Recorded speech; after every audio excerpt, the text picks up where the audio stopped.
Hello guys, welcome back to K Moto vlogs. आज की इस वीडियो में हम राइड कर रहे हैं दी all new glamour X 125। Engine बहुत ही रिफाइंड और स्मूथ लग रहा है यार। वैसे ये स्प्रिंट ईवीटी इंजन है जो एक्सट्रीम 125R के अंदर आता है, बट परफॉर्म काफ़ी अच्छा कर रहा है यार ये।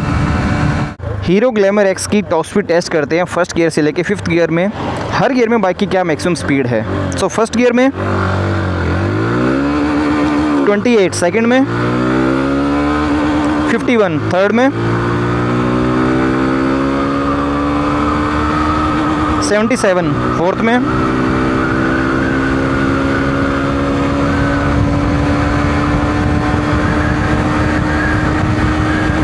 99, फिफ्थ में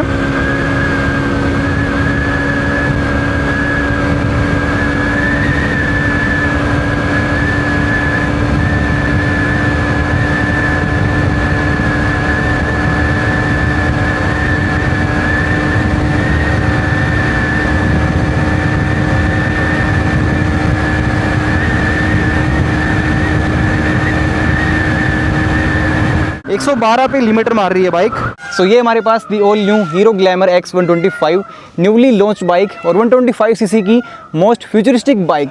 तो आज इस वीडियो में इस बाइक को हम राइड करने वाले हैं और राइड करके देखेंगे बाइक का राइड कंफर्ट कैसा है, राइड क्वालिटी कैसी है बाइक की, और जो इसमें first in segment futuristic features दिए गए हैं, इलेक्ट्रॉनिक फीचर्स, वो काम कैसे करते हैं और एक्चुअल में प्रैक्टिकल यूज़ कितना है उन फीचर्स का। लेकिन उससे पहले एक बार बाइक का वॉक अराउंड करते हैं और आपको फीचर्स बताता हूँ जो बाइक में फर्स्ट इन सेगमेंट आपको मिल जाते हैं। तो स्टार्ट करते हैं इस वीडियो को। सबसे पहले तो बाइक के ऑल ओवर लुक्स, डिजाइन और स्टाइल आप चेकआउट करो। बाइक देखने में काफ़ी अच्छी लग रही है, मतलब वैसे तो एक कंप्यूटर टाइप की मशीन है, लेकिन फ्रंट से देखने में बिल्कुल इसके लुक्स काफ़ी अच्छे आते हैं। एक बिग बाइक वाला फील है इस बाइक के अंदर। एक बड़ी बाइक जो है ना, एक बड़ी बाइक आपको लगेगी। यानी कि अगर आपको एक कंप्यूटर टाइप की बाइक परचेज करनी है लेकिन आपको एक फील चाहिए कि आपकी बाइक थोड़ी बड़ी होनी चाहिए, तो वो फील आपको इस बाइक के अंदर मिल जाएगा। सो इलेक्ट्रॉनिक फीचर्स में फर्स्ट इन सेगमेंट फीचर है इस बाइक में क्रूज कंट्रोल। आपने किसी भी 125 सीसी बाइक में क्रूज कंट्रोल फीचर नहीं देखा होगा, तो इस बटन के थ्रू आप इसमें क्रूज कंट्रोल सेट कर सकते हो। उसके लिए आपको क्या करना है, इस बटन को एक बार अंदर की प्रेस करना है और फिर इसको नीचे की तरफ होल्ड करके रखना है 2 या 3 सेकंड के लिए। फिर इसके अंदर क्रूज कंट्रोल एक्टिवेट हो जाएगा और ये जो ब्लिंक कर रहा है साइन, ये एकदम स्टेबल हो जाएगा। और फिर उसके बाद यहाँ से आप अप करोगे तो स्पीड यहाँ से आप बढ़ा सकते हो, इसको नीचे करोगे तो स्पीड घटा सकते हो। तो first in segment cruise control feature आपको ग्लैमर एक्स के अंदर मिलेगा। साथ ही इस बाइक के अंदर राइड बाय वायर टेक्नोलॉजी भी दी गई है और राइड बाय वायर इस बाइक की अच्छा परफॉर्म करती है। जब मैं बाइक को राइड करूंगा तब आपको डिटेल में बताऊंगा कि राइड बाय वायर कितना अच्छा इसके अंदर काम कर रहा है। Third first in segment feature इस बाइक के अंदर है राइडिंग मोड्स। यहाँ पर आपको राइडिंग मोड मिल जाते हैं। इसके अंदर आपको पावर, इको और रोड, ये 3 राइडिंग मोड्स मिलेंगे। लेकिन अगर आपको बेस्ट पावर चाहिए बाइक में तो बेस्ट पावर आपको मिलेगी पावर मोड के अंदर। और fourth first in segment feature है इस बाइक के अंदर पैनिक ब्रेक अलर्ट। यानी कि इमरजेंसी वाली कंडीशन में जब आप ब्रेक अप्लाई करोगे तो इस बाइक के अंदर हैजार्ड लाइट्स ऑटोमेटिकली ऑन हो जाएंगी और जो रियर लाइट है वो भी ब्लिंक करना स्टार्ट कर देगी। सो जो लोग आपके पीछे राइड कर रहे होंगे वो अलर्ट हो जाएंगे और उन्हें पता चल जाएगा कि आपने इमरजेंसी ब्रेक अप्लाई किए हैं। तो ये काफ़ी अच्छा सेफ्टी फीचर है जो एक्सट्रीम 160R के अंदर भी आता है, लेकिन अब ये आपको हीरो ग्लैमर एक्स के अंदर भी मिल जाएगा। और बाइक में कलरफुल डिस्प्ले के साथ LCD इंस्ट्रूमेंट कंसोल दिया गया है जो एक्सट्रीम 125R के इंस्ट्रूमेंट कंसोल से भी देखने में काफ़ी अच्छा लगता है। और यहाँ पे आपको USB टाइप सी पोर्ट भी मिल जाती है। काफ़ी इंटरेस्टिंग फीचर है यार। बाइक के अंदर आपको USB टाइप सी पोर्ट मिल जाएगी जो आजकल महंगी बाइक्स के अंदर भी नहीं आती है, लेकिन एक कंप्यूटर बाइक में अब आपको टाइप सी पोर्ट मिलती है जो फास्ट चार्जिंग को सपोर्ट करती है। अब सस्पेंशन के बारे में बात करें तो इसमें आपको 30 mm के टेलीस्कोपिक फ्रंट फोक्स मिलेंगे फ्रंट में और 7 स्टेप एडजस्टेबल ट्विन चोक एब्जॉर्बर सस्पेंशन मिलेंगे रियर में। फ्रंट में इसके अंदर डिस्क ब्रेक है, रियर में इसके अंदर आपको ड्रम ब्रेक मिलेंगे और रियर में इसके अंदर डिस्क ब्रेक का कोई भी ऑप्शन नहीं है। लेकिन जो इसका बेस मॉडल है उसमें आपको फ्रंट में ड्रम ब्रेक मिलेंगे और इसके अंदर एंडुरेंस की ब्रेक कैलिपर्स का यूज़ किया गया है। अब इंजन के बारे में बात करें तो इस बाइक के अंदर खास बात यह है कि स्प्रिंट ईवीटी एक्सट्रीम 125R वाला इंजन यूज़ किया गया है जो 124.7 सीसी का एयर कूल्ड इंजन है जो मैक्सिमम पावर प्रोड्यूस करता है 11.4 bhp की और 10.5 न्यूटन मीटर का मैक्सिमम टॉर्क प्रोड्यूस करता है। और बाइक के अंदर आपको 5 स्पीड गियरबॉक्स मिल जाता है। लेकिन ये इंजन राइड बाय वायर के साथ में कैसा परफॉर्म करता है ये मैं आपको डिटेल में बताने वाला हूँ जब बाइक को हम राइड करेंगे। और माइलेज की बात करें तो हीरो क्लेम करती है कि ये बाइक 65 किलोमीटर पर लीटर की माइलेज ऑफर करती है। सो बाइक को फटाफट लेके चलते हैं राइड पे और अपने हेलमेट वाले सेटअप के साथ में बाकी चीज़ों के बारे में डिटेल में बात करते हैं। सो गाइस, अब फाइनली ग्लैमर X 125 को राइड करके देखते हैं, लेकिन उससे पहले जब बाइक पे फर्स्ट टाइम आप बैठोगे तो कैसा फील आएगा उसके बारे में बात करते हैं। तो बाइक की सीट हाइट काफ़ी कम है, 790 mm की है और दोनों साइड से ऑलमोस्ट फ्लैट फुट में कर पा रहा हूँ, तो सीट हाइट काफ़ी कम है। शॉर्ट हाइट राइडर्स इसको कंफर्टेबली राइड कर सकते हैं। जैसे आप बाइक के ऊपर बैठते हो तो सीट की कुशनिंग आपको अच्छी लगेगी, क्योंकि सीट पे जो कुशन्स हैं वो अच्छा दिया गया है और कंफर्ट अच्छा लग रहा है। साथ ही पिलियन सीट भी काफ़ी बड़ी है, तो पिलियन कंफर्टेबली बैठ सकता है और आपके साथ में अगर छोटा बच्चा भी है तो 2 लोगों के बीच में छोटा बच्चा भी आराम से ट्रैवल कर सकता है। हैंडल बार की बात करें तो बाइक का जो हैंडल बार है वो न्यूली डिज़ाइंड है और ये इनफ वाइड है, जैसा नेकेड बाइक्स के अंदर होता है थोड़ा सा वैसे ही दिया गया है। और बाइक का जो राइडिंग स्टांस है वो थोड़ा सा कम्यूटर ओरिएंटेड ही है, क्योंकि जो फुट पैक्स हैं वो फॉरवर्ड सेट हैं, सो इसकी वजह से राइडिंग स्टांस काफ़ी कंफर्टेबल बन जाता है। जितने भी स्विच गियर्स हैं इनकी क्वालिटी मुझे काफ़ी अच्छी लगी। बाइक में जो रियर व्यू मिरर्स हैं ये मुझे थोड़े से पतले लगे, अगर थोड़े चौड़े होते यहाँ से तो कंप्यूटर बाइक के जैसे थोड़ा लुक और अच्छा आ सकता था। तो सबसे पहले बाइक को हम राइड करते हैं इको मोड में और एक बार देखते हैं कि इको मोड में बाइक कैसा परफॉर्म करती है। इको मोड में राइड बाय वायर उतना अच्छे से काम नहीं कर रहा है, क्योंकि इको मोड में आपको पावर कम मिलेगी लेकिन आपको माइलेज ज़्यादा अच्छी मिल जाएगी। तो इको मोड में जब आप राइड करोगे तो आपको पावर में थोड़ा लैग फील होगा। इको मोड में राइड कर रहे हैं तो बाइक का जो थ्रोटल का रिस्पॉन्स है वो उतना ज़्यादा अच्छे से निकल के नहीं आ रहा है। लेकिन जैसे ही मैं इसको अब रोड मोड में डाल देता हूँ, रोड मोड में डालने के बाद जो थ्रोटल का रिस्पॉन्स है वो क्विकली चेंज हो गया है पूरा, और फिर बाइक जो है काफ़ी अच्छे से थ्रोटल का रिस्पॉन्स निकल के आ रहा है और बाइक काफ़ी स्पोर्टी तरीके से राइड हो रही है। तो ओके सो पोर्ट होल्स को भी हमने टेस्ट कर लिया है। बाइक के जो सस्पेंशन है वो एक कम्यूटर बाइक के अकॉर्डिंग काफ़ी अच्छा परफॉर्म कर रहे हैं। वैसे हैं तो फ्रंट में टेलीस्कोपिक ही, रियर में मोनोशॉक नहीं है, ट्विन शॉक एब्जॉर्बर सस्पेंशन ही है, लेकिन ये ठीक ठाक कंफर्ट जैसी एक कम्यूटर बाइक आपको प्रोवाइड करती है वो ये भी आपको प्रोवाइड कर देते हैं। तो डिसेंट कंफर्ट है इसके अंदर, बहुत ज़्यादा अच्छा तो मैं नहीं कहूँगा, लेकिन कम्यूटर बाइक के अकॉर्डिंग ठीक ठाक कंफर्ट आपको मिल जाएगा।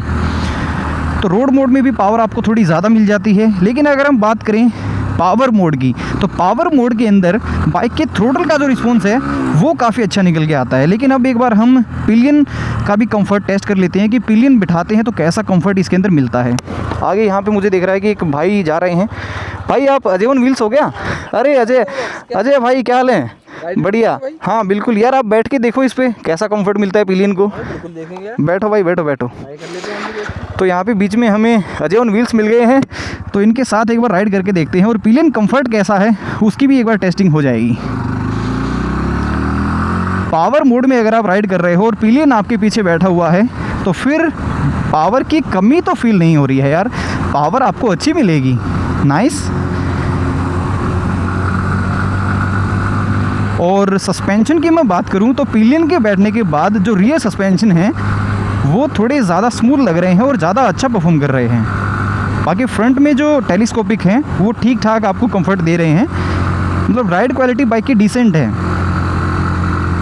लेकिन पिलियन के बैठने के बाद बाइक थोड़ी और ज़्यादा स्टेबल लग रही है और पिलियन सीट पे भी स्पेस डिसेंट है। सो पिलियन से एक बार हम फीडबैक भी लेंगे कि कंफर्ट उनको कैसा लगता है और कितने किलोमीटर पीछे बैठ के एक पिलियन इस पर राइड कर सकता है। क्योंकि लॉन्ग राइड्स अगर करनी है, मान लो 100, 200, 300 किलोमीटर की अगर किसी को राइड करनी है तो पिलियन कंफर्ट इसके अंदर कैसा मिलेगा। सीट काफ़ी लंबी चौड़ी है इसकी। गांव देहात में 3-3 लोग भी जब राइड करते हैं ना तो 3-3 लोग भी इसमें राइड कर सकते हैं, लेकिन वो लीगल नहीं है, 2 लोगों को ही राइड करना चाहिए। लेकिन इमरजेंसी वाली कंडीशन में गांव देहात में 3 लोग चल लेते हैं कई बार, लेकिन छोटा बच्चा है अगर आपके साथ में तो वो आराम से राइड कर सकता है आपके साथ में। सो राइड बाय वायर की वजह से पिलियन पीछे बैठा हुआ है तो बाइक में ऐसा नहीं लग रहा है मुझे कि पावर की बहुत ज़्यादा कमी लग रही हो। एक 125 सीसी बाइक के अकॉर्डिंग बाइक अच्छी चल रही है यार, राइड क्वालिटी अच्छी लग रही है बाइक की। सो एक बार पिलियन से पूछ लेते हैं कि उनको कैसा कंफर्ट मिला और कैसा लगा सीट का कंफर्ट। तो भाई एक बार बताना कैसा लगा आपको सीट का कंफर्ट? सबसे पहले सीट लंबी और चौड़ी है। अच्छा। हल्का सा थाई सपोर्ट लग रहा है, देखने में लग रहा है कि बहुत स्लिम है अगर देखें। अच्छा। बहुत पतली है लेकिन भाई चौड़ी है तो थाई सपोर्ट मिल रहा है। ठीक है। और मेरे हिसाब से काफ़ी लॉन्ग डिस्टेंस का सफ़र हम इस पर कर सकते हैं, कोई दिक्कत नहीं हो रहा है, थकावट नहीं होगी। ठीक है। ठीक है, सीट काफ़ी कंफर्टेबल है। ओके, तो एक राइडर के साथ एक पिलियन मतलब 200 किलोमीटर के आसपास आराम से राइड कर सकता कर है लेगा, है ना? 150 किलोमीटर कर लेगा, थकावट नहीं होगी बिल्कुल भी। और ये पकड़ने के लिए बहुत बेस्ट है। ग्रैब रेल भी प्रैक्टिकल है? हाँ, प्रैक्टिकल ग्रैब रेल है, आराम से हाथ में आता है। चलो सही है भाई। तो ये था पिलियन कंफर्ट। अब बाइक को हम राइड करते हैं फिर। ओके, सो बात करते हैं ट्रांसमिशन की। तो ट्रांसमिशन काफ़ी स्मूथ है, बाइक की जो क्लच है वो काफ़ी लाइट है, और गियर शिफ्टिंग के अंदर भी कोई भी जर्क्स नहीं है। गियर शिफ्टिंग बहुत ही स्मूथ है, चाहे वो अप शिफ्टिंग हो चाहे वो डाउन शिफ्टिंग हो। ट्रांसमिशन बिल्कुल स्मूथ है बाइक की, और इंजन भी काफ़ी रिफाइंड लग रहा है यार, काफ़ी स्मूथ लग रहा है। बल्कि मैं जो नई वाली अभी एक्सट्रीम 125R आ रही है उससे भी अगर कंपेयर करूं तो थोड़ा सा मुझे ये बाइक ज़्यादा स्मूथ लग रही है। ये इंजन थोड़ा सा ज़्यादा रिफाइंड लग रहा है।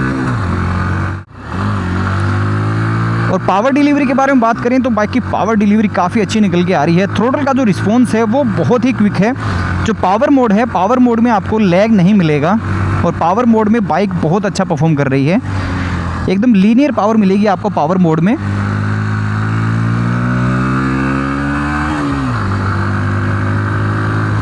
एक छोटी सी कमी मुझे ये लग रही है कि बाइक में टायर थोड़े पतले हैं, तो उसकी वजह से बाइक उतनी ज़्यादा स्टेबल नहीं लग रही है। लेकिन इस बाइक की जो क्रूजिंग स्पीड है हाईवे पे, जो इसका स्वीट स्पॉट है वो है 80 किलोमीटर पर आवर। उसके बाद बाइक आपको थोड़ी सी अनस्टेबल महसूस होगी, लेकिन 80 की स्पीड में आप आराम से इसके साथ में हाईवे पे क्रूज़ कर सकते हो। 80 की स्पीड में बाइक बिल्कुल स्टेबल है, लेकिन पिलियन को बैठाने के बाद बाइक की स्टेबिलिटी और ज़्यादा अच्छी हो जाती है। और हैंडलिंग की बात करें तो बाइक की हैंडलिंग अच्छी लगी मुझे। कम्यूटर बाइक के अकॉर्डिंग हैंडलिंग काफ़ी सही है बाइक की, एकदम स्टेबल चल रही है, और ईज़िली आप इसको ट्रैफिक में मैनूवर कर सकते हो। और जो लीन है, इस बाइक को आप ईज़िली लीन कर सकते हो अच्छा खासा। और इसका टर्निंग रेडियस भी बहुत ज़्यादा नहीं है, टर्निंग रेडियस बहुत ही कम है इस बाइक का। कम्यूटर बाइक है तो ईज़िली आप इसके साथ में यू टर्न ले सकते हो कहीं से भी। 125 सीसी की कम्यूटर बाइक है, लेकिन एक्सट्रीम वाला इंजन है, और राइड बाय वायर है बाइक में, तो उसकी वजह से यार जो थ्रोटल का रिस्पॉन्स है, पावर डिलीवरी है जो बाइक की, वो मुझे काफ़ी सही लगी। ये चीज़ अगर 125 सीसी बाइक्स के अंदर आने लग गई तो राइड बाय वायर की वजह से यार बाइक को जब आप एग्रेसिवली चलाते हो ना तो बहुत मज़ा आता है। पहले राइड बाय वायर हमें महंगी बाइक्स के अंदर ही मिलता था, लेकिन अब हीरो ने पहल की है। हीरो ने सबसे पहले ride by wire 125 CC bike के अंदर ऑफ़र करना स्टार्ट किया है, तो इस चीज़ के लिए हीरो को थम्स अप बनता है। और हीरो ने क्रूज़ कंट्रोल भी दिया है इस बाइक में। सो बहुत ही एडवांस इलेक्ट्रॉनिक फ़ीचर्स जो 400 सीसी की बाइक से मिलने स्टार्ट होते हैं, वो फीचर्स आपको इस बाइक के अंदर भी मिल जाएंगे। और 125 सीसी सेगमेंट में कोई राइडिंग मोड्स भी प्रोवाइड नहीं कर रहा है। अगर बाइक में आपको माइलेज ज़्यादा अच्छी निकालनी है तो आप इको मोड में चला सकते हो, लेकिन अगर आपको माइलेज और पावर दोनों चीज़ें चाहिए तो फिर आप रोड मोड में चला सकते हो। और आपको माइलेज से कोई फ़र्क नहीं पड़ता है तो फिर आप पावर मोड में चला सकते हो। जहाँ पे आपको एग्रेसिव पावर चाहिए तो फिर आप बाइक को पावर मोड में चला सकते हो, क्योंकि पावर मोड में बाइक की जो पावर डिलीवरी है वो एकदम ज़बरदस्त है। एक इस बाइक के अंदर जो क्रूज़ कंट्रोल है वो राइट साइड में दिया गया है, बस ये एक छोटी सी कमी लगती है मुझे, क्योंकि ये अगर लेफ़्ट साइड में होता तो इसको यूज़ करना काफ़ी ईजी होता। लेकिन ये राइट थंब से आप इसको ऑपरेट करोगे तो वो थोड़ा सा आपको यूज़ करने में डिफ़िकल्टी हो सकती है, क्योंकि मुझे थोड़ी सी डिफ़िकल्टी फेस होती है उसमें, क्योंकि राइट हैंड थ्रोटल के लिए यूज़ होता है। सो लेफ़्ट हैंड बिल्कुल फ्री है। अगर लेफ़्ट थंब पे क्रूज़ कंट्रोल होता तो वो ज़्यादा अच्छे से यूटिलाइज़ हो सकता था। टायर थोड़े से पतले ज़रूर हैं इस बाइक में, लेकिन बाइक की माइलेज घट जाएगी अगर इसमें थोड़े बड़े टायर आएंगे तो।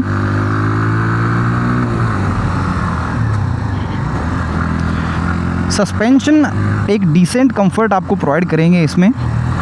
और ब्रेकिंग की जहाँ तक बात है तो फ्रंट में डिस्क ब्रेक है, रियर में ड्रम ब्रेक है, तो बाइक के जो ब्रेक है ना वो डिसेंट लगे मुझे। ओके, सो पीछे अभी कोई नहीं आ रहा है, बाइक को एक डिसेंट स्पीड में लेके जाते हैं और फिर बाइक की जो ब्रेकिंग है उसको एक बार टेस्ट करते हैं। 60 की स्पीड में है बाइक अभी। ब्रेकिंग बाइक की सही है, बस ABS की कमी है बाइक में। फ्रंट में अगर ABS और होता तो थोड़ा और ज़्यादा अच्छा रहता, क्योंकि एक सेफ्टी हो जाती है हमारे पास। बट फ्रंट में भी ABS नहीं है क्योंकि रियर में तो हो नहीं सकता, क्योंकि रियर में ड्रम ब्रेक है। बट विदाउट ABS थोड़ा सा सही नहीं है, बट ABS होता तो ज़्यादा बेटर होता। इस बाइक में एक वाइज़र भी दिया गया है जो ठीक ठाक है, बिल्ड क्वालिटी डिसेंट है, और ये थोड़ा बड़ा है, तो विंड ब्लास्ट से ये अच्छी खासी प्रोटेक्शन प्रोवाइड कर रहा है। अगर आप 90 की स्पीड पे भी इस बाइक में क्रूज़ करोगे तो विंड ब्लास्ट आपको परेशान नहीं करेगा। तो जब लॉन्ग हाईवे राइड्स करते हैं तो आपको एक तो थकान नहीं होगी उसकी वजह से, दूसरा इस वाइज़र की वजह से बाइक के लुक्स भी अच्छे लगते हैं फ्रंट से। लॉन्ग हाईवे राइड जब आप करोगे तो क्रूज कंट्रोल फीचर आपको काफ़ी काम आने वाला है। जो आपको 100 या 200 या 300 किलोमीटर लॉन्ग हाईवे राइडिंग करनी है तो क्रूज कंट्रोल फीचर की वजह से एक तो आपके हाथों में दर्द नहीं होगा और आप आराम से ऐसे बैठ के एक हाथ छोड़ के भी बाइक को राइड कर सकते हो। अगर रोड अच्छा है तो आराम से, लेकिन अगर रोड अच्छा नहीं भी है तो भी आपको थ्रोटल नहीं देना है, बस आपको ऐसे बाइक को आराम से राइड करना है दोनों हाथ रख के ऐसे।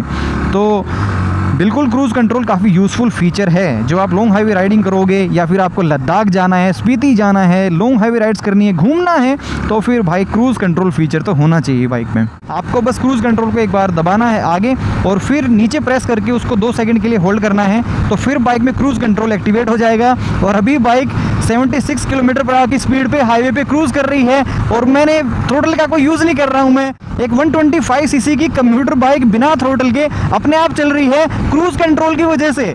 और अगर मुझे स्पीड अभी बढ़ानी है तो ऊपर प्रेस करूँगा तो स्पीड बढ़ जाएगी 74, 75, 76, 77, 78, 79 और 80। सो 80 किलोमीटर पर आवर की स्पीड में मैं हाईवे पे क्रूज़ कर सकता हूँ। और अगर मुझे स्पीड कम करनी है तो मुझे इसको डाउन प्रेस करना है 81, 80, 79, 78, 77, 76 और बाइक की स्पीड कम हो रही है। क्या गजब का फीचर है यार एक 125 सीसी कम्यूटर बाइक में, वाह यार। और जैसे ही आप ब्रेक प्रेस करोगे तो फिर ये ऑटोमेटिकली ऑफ हो जाएगा। अब थोड़ा हम सिटी में भी आ गए हैं तो यहाँ पे बाइक को इजीली आप मैनूवर कर सकते हो और कहीं से भी आप निकाल सकते हो। और राइड बाय वायर है तो पावर मोड में आपको बाइक अच्छी परफॉर्मेंस भी निकाल के देगी। सो अब वो टाइम चला गया है कि 125 सीसी बाइक्स में क्रूज़ कंट्रोल नहीं आएगा, राइड बाय वायर नहीं आएगी, राइडिंग मोड्स नहीं आएंगे। वो ज़माना अब गया दोस्त। अब 125 सीसी में भी सारे इलेक्ट्रॉनिक फीचर्स मिलेंगे। लेकिन हीरो से बस एक ही रिक्वेस्ट है, इस बाइक में अंदर आपने इतने अच्छे इलेक्ट्रॉनिक फीचर्स प्रोवाइड किए हैं तो सिंगल चैनल ABS भी अगर इसके अंदर होता तो यार सोने पे सुहागा हो जाता।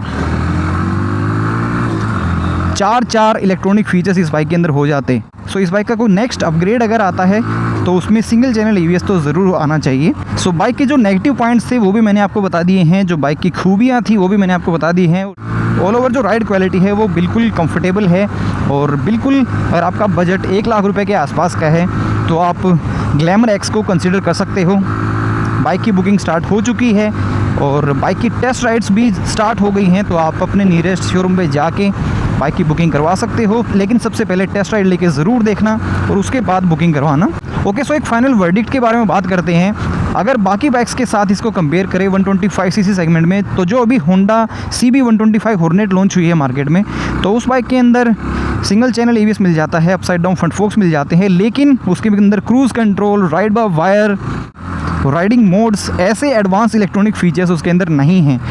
तो यार ये बाइक फीचर्स के मामले में थोड़ी बेटर ज़रूर है, लेकिन इस बाइक की हैंडलिंग उतनी ज़्यादा अच्छी नहीं है क्योंकि उस बाइक का प्राइस भी इससे 12,000 रुपये ज़्यादा है। हीरो की ही अगर आप एक्सट्रीम 125 के साथ कंपेयर करोगे तो उसके अंदर भी ऐसे इलेक्ट्रॉनिक फीचर्स नहीं हैं। तो अगर आपको एक कम्यूटर बाइक लेनी है और आप चाहते हो कि आपकी कम्यूटर बाइक के अंदर सबसे पहले क्रूज़ कंट्रोल हो, राइड बाय वायर हो और राइडिंग मोड्स हों और आपकी कम्यूटर बाइक माइलेज भी अच्छा ऑफर करे, पिलियन के लिए भी कंफर्टेबल हो, तो फिर आप इस बाइक को कंसिडर कर सकते हो। तो आप इस बाइक के साथ बिल्कुल जा सकते हो। लेकिन अगर सिंगल चैनल ABS होता तो फिर ये बाइक अपनी सेगमेंट में, कम्यूटर सेगमेंट में बेस्ट बन जाती। सो इस वीडियो में फिर इतना ही। आई होप ये वीडियो आपको पसंद आई होगी। कुछ भी इस वीडियो में आपको अच्छा लगा हो तो लाइक ज़रूर कर देना। चैनल को अभी तक सब्सक्राइब नहीं किया है तो सब्सक्राइब कर सकते हो और अपने भाई को इंस्टाग्राम पे फॉलो भी कर सकते हो @K2K मोटो व्लॉग्स पे। तो फिर मिलते हैं अगली वीडियो में। Till then ride safe, drive safe.